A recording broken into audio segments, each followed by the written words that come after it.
Hi, guys. Welcome to Twin Perspective. I'm Joe, and tonight I'm going to be reviewing and recapping Channel Zero, The Dream Door, the limited series on Sci-Fi. This is the fourth season of Channel Zero. I didn't see the first season, which is Candle Cove. I saw the second season, No End House. Saw the third season, Butcher's Block. I like No End House a little better. And this one, The Dream Door, is on par with Butcher's Block. A good watch. Some very interesting things. There are things about The Dream Door that I liked much better than the other seasons, but overall, I will say a 6 out of 10. Now, I'm going to do a spoiler-free review here, and then whenever I get to the spoilers, I'll let you know. So the series stars Maria Sten as Jillian and Brandon Scott as Tom. They are newlyweds. For their wedding, they got Tom's family's house, a modest home. He grew up there. And now Jillian and Tom get to own it and start their lives. Well, they have a lot of problems. Jillian doesn't trust Tom. Tom does a lot of questionable things that justify why she feels this way.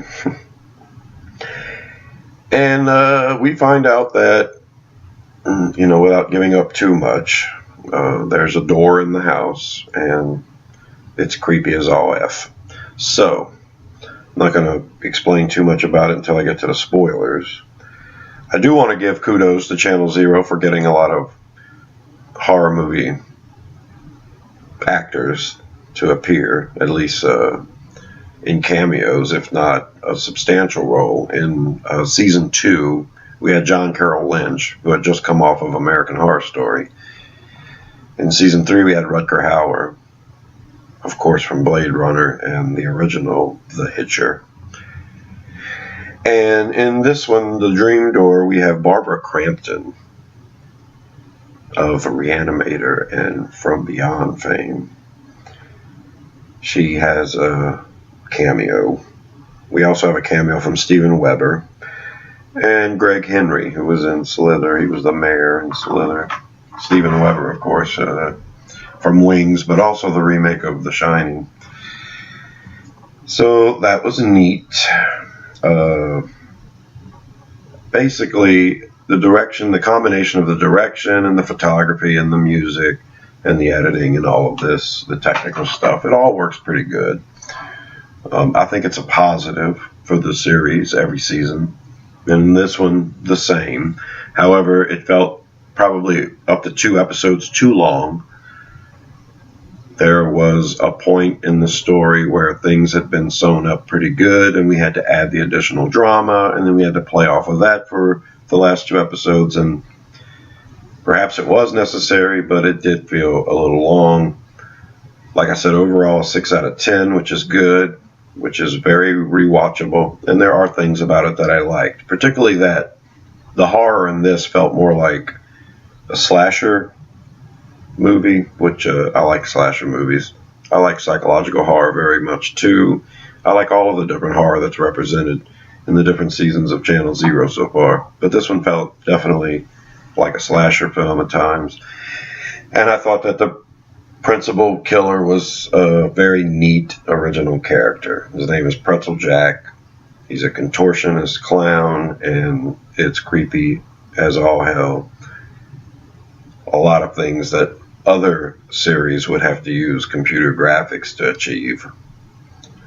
This guy could just do it, and they utilized it very well. It was very, very weird, very gory at times. Really good kills. So that's it for the spoiler-free portion. Now I'm going into the spoilers. Ian, the next-door neighbor, turns out to be the brother of Jillian. We don't find that out till into the 4th episode. There's 6 episodes. He has this power, the same as her, where they can, through their emotions, create shit out of thin air. So what happened is she unintentionally creates this door in the basement. And behind the door, there's another door, and behind that door is Pretzel Jack. Pretzel Jack is a character that Jillian used to draw when she was a kid. And when her father moved away, she was emotional about the whole situation and accidentally conjured him up. And he would protect her. That means if she gets upset with somebody, he goes out and kills them. So like I say, Jillian and Tom have a lot of issues, even though they're newly married. She doesn't trust him, and he does a lot of BS stuff, like, I'm leaving, I'll come back in a couple hours. I mean, you don't do that in a relationship unless you're a punk. Anyway, she has reasons to not trust him because he is holding a secret behind her back.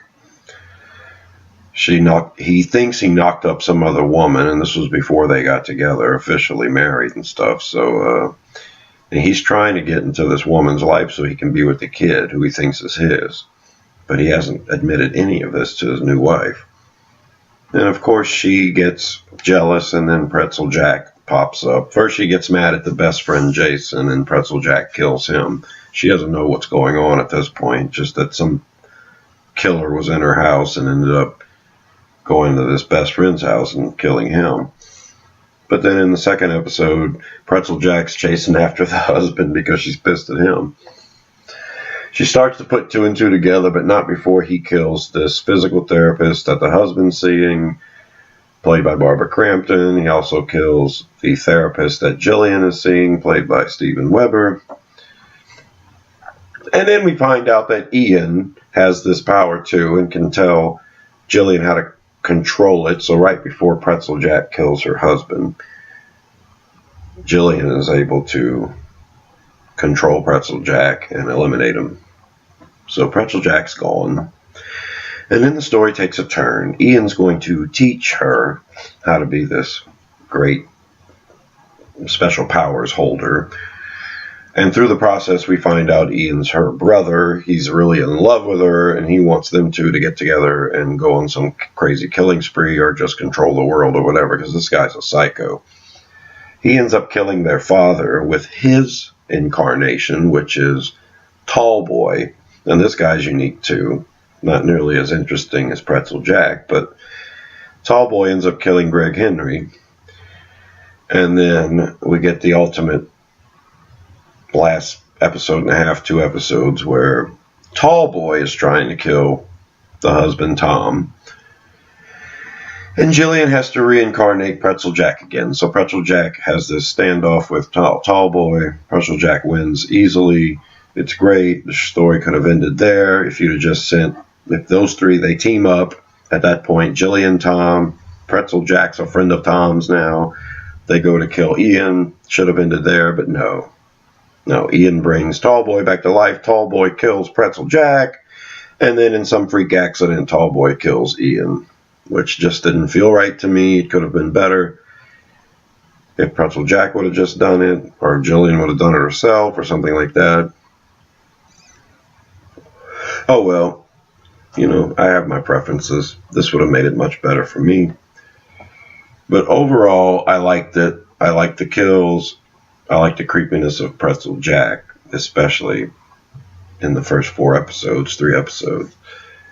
When he reappears at the end, there's a brighter setting to the scenes, and he looks a lot more boyish and childish. There's a femininity to him that might turn some people off, but I think it just added to it. Overall, excellent creepy killer, and I liked it a lot that it was a slasher film with a killer that I can get behind and root for. He was a freak. So that's it. You know, overall, not so bad. It just felt like it lasted too long. We could have touched on this Ian stuff a little more. And Ian was my least favorite character. He used his power a lot, which would drain him, so he had to eat a lot to get his power back. I don't like watching people eat. And not only was he eating, but he was shoving food in his face. And then when he wasn't replenishing his energy, he was using his energy, which this a lot. And then after that, he was all weak and sweating and stuff because he was all worn out. It's just all kinds of stuff. that a character can do that really annoys me. So I did not like Ian at all. And he did end up being a pretty good foe there at the end, but there was a lot of things that could have been done slightly different. A lot of chase scenes going on that just took forever and too long. And anytime they were confronted with Ian without any of the incarnations involved, nobody thought to pick up a rock and just smash this guy in the head, which would have ended the whole show right then and there. So overall, 2 episodes too long, but there are aspects of each episode worth watching, and I will probably watch it again. I liked the killer like that so much, so I'd like to watch the scenes he's in at least. So there you go. Thumbs up from Joe. 6 out of 10. Subscribe to Rosenfield 10 for more videos like this. This has been my review and recap of Channel Zero, The Dream Door, the limited series on Sci-Fi. Thanks for watching, guys, and I will see you in the trees. Bye.